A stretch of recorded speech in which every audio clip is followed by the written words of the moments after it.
السلام علیکم یار و دوستان محترم هوادار فوتبال های ناحیوی، یعنی که در ناحیه مسجد در منطقه یکم حاجی امیرفند امروز نهایت بازی فینال، یعنی که امروز سراغ قطعی مسجد بازی دارد. حاضر مردم همه انتظار هستند که کی همین بازی آغاز می‌یابد.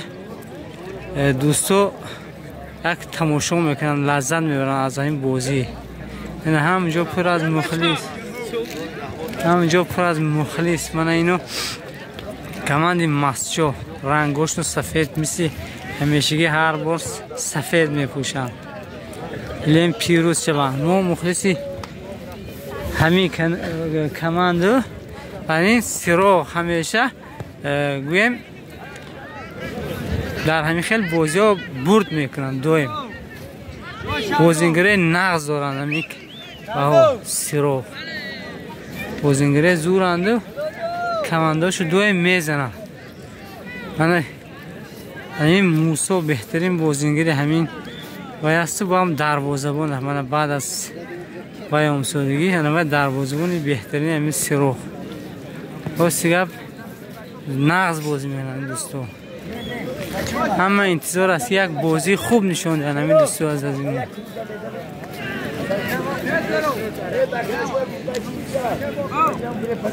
نیاز رزمینکی دسته سراغ راغ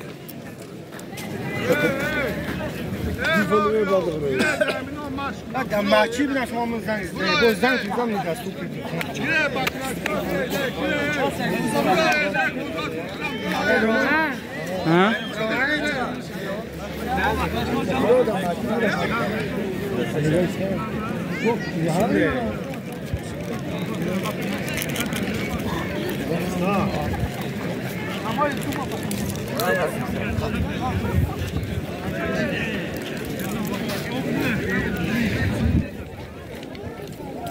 میدان پر از مخلص.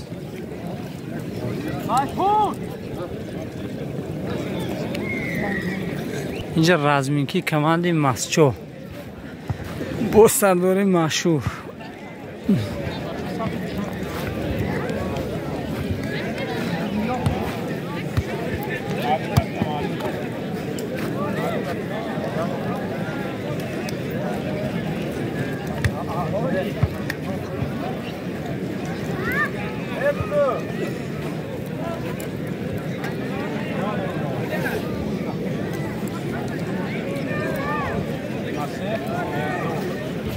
این رازدیوالکی استادیوم که وقتی نوآباد بود گویم همینجا اونجا نوار کردگی بودم. باز اون یک دیدن در کار که ببینم که در چی حال است همین رازدیوالکی. من خدمتی بچه‌ها شده است که شکتور شده است و پاتولوگش نو شده است. من خدا خواهد میشه پولاتون عجب بیکار نرفته است و کارش ساده است. دوستان این رازدیوالکی استادیوم خدا خواهد میزنه داجی یا میزنن تو نصیب کربوش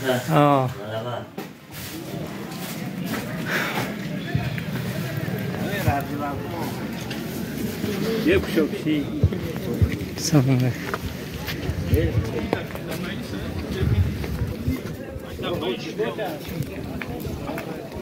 علیکم. بازینگرای مسجد